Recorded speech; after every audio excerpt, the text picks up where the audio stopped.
kind of massified. So I'm here in Bethesda, Maryland, highly educated suburb, very affluent, very wealthy suburb of Washington, D.C. And it was Republican back in the 70s and has flipped, much like Johnson County just did that. We'll talk about that in a minute, I hope. But I have a question about that. I went out there for the election. I wanted to see it with my own eyes. I knew Johnson County was going to flip. And I wanted to be there for that, right? I'm the guy that wrote What's the Matter with Kansas? I had to see this with my own eyes. Anyhow, so but you know, I spent a lot. Obviously, I'm here in Bethesda right now, and people have a different idea of liberal practice, of what it means to be a liberal, and what they think it means to be a liberal is to be a better person than the lower orders, than poor people. So you're not just richer than them, and you're not just better educated than them. You're a better person than them, and that is exactly the opposite of what Lawrence Goodwin is talking about with populism and labor and all that. He's saying you have to have patience, because to build a real democratic movement means you're working with working class people. These are people that by definition did not go to graduate school, probably almost certainly college. They by definition do not know the jargon. They haven't been instructed on these things. And to hold them up to hold this high standard and say you have to meet this high standard before you can even think about joining our movement is idiotic. You're just not. You're not going to get anywhere. Yeah. And that's where we are now. I mean, that's the Democratic Party. That's the left. Well, I mean, that all goes back to what you said in Listen Liberal about, the meritocratic thinking that's been installed in our minds, and how that there lacks solidarity, and that, the way we consider solidarity solidarity is the opposite. Yeah. Of what liberalism is today. Exactly. I shouldn't be so negative. I want to exempt Joe Biden.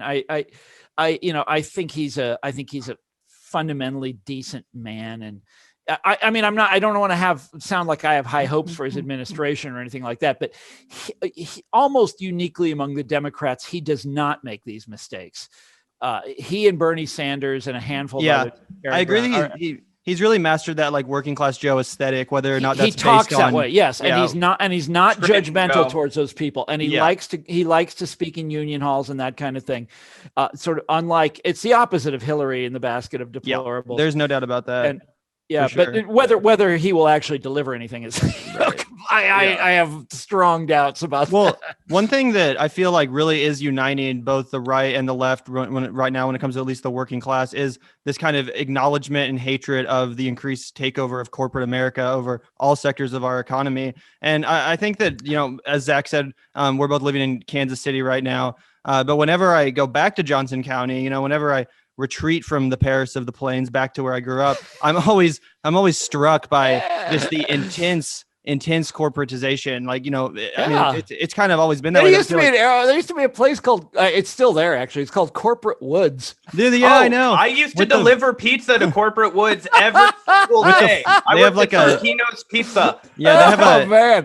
And there's a neighborhood. So there's a neighborhood there called Patrician Woods, right near there. Yeah. And it's like, I remember when that was built, and I went out and photographed it being built. This is in the late 80s. And because I just thought it was so comical that someone would name a neighborhood Patrician Woods. It's like, I live in Rich Guy Hills. Yeah. It reminds me of Thomas Piketty, right? Patrician capitalism, right? Yeah. But it's just so in your face. It's so gross. Yeah. Anyhow. Anyway, I'm just wondering I was just wondering, like, your reaction to that, and if you think it has something to do with the fact that, the Democratic Party has not only declared the suburban areas like Johnson County kind of its turf now, but so has corporate America seemingly. Do you think there's a relationship there? Oh, of course. Well, we're living through what I think will turn out to be an incredible transition in American life, in our politics, which I don't fully understand yet. I don't think any of us really understand, because when I was growing up and when I wrote What's the Matter with Kansas and my other political books, the number one fact that you had to understand about the Republican Party was that it was the party of business. Yeah. It was the party of money. And that was just like, that was America. That's who they had always been, almost back to the beginning. They had always been that. And that was the fact with a capital F of American politics. Well, look what's happened. Hillary outraised Trump almost 2-1. Biden outraised Trump significantly.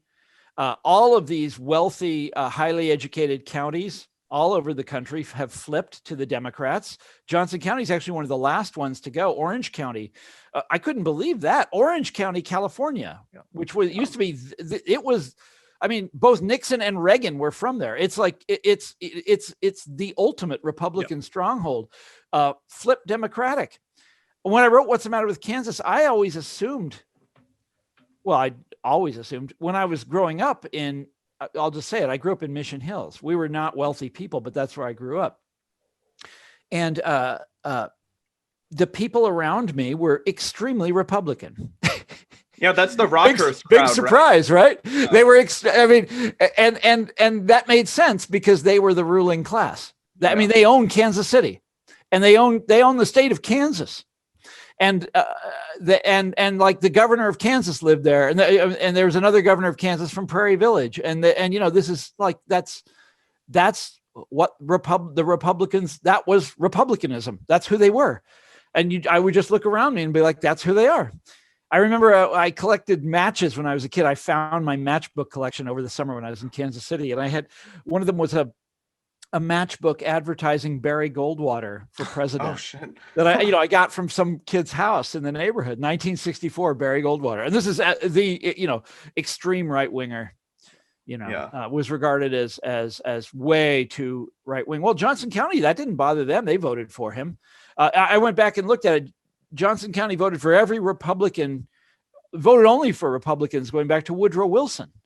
That's the last Democrat they voted for was Woodrow Wilson. Well, they voted for Biden just now. Yeah. I couldn't believe it. So I went out there. They put Sharice Davis in office in 2018. Yes, but her congressional, that's not an exact measurement because she's also Wyandotte.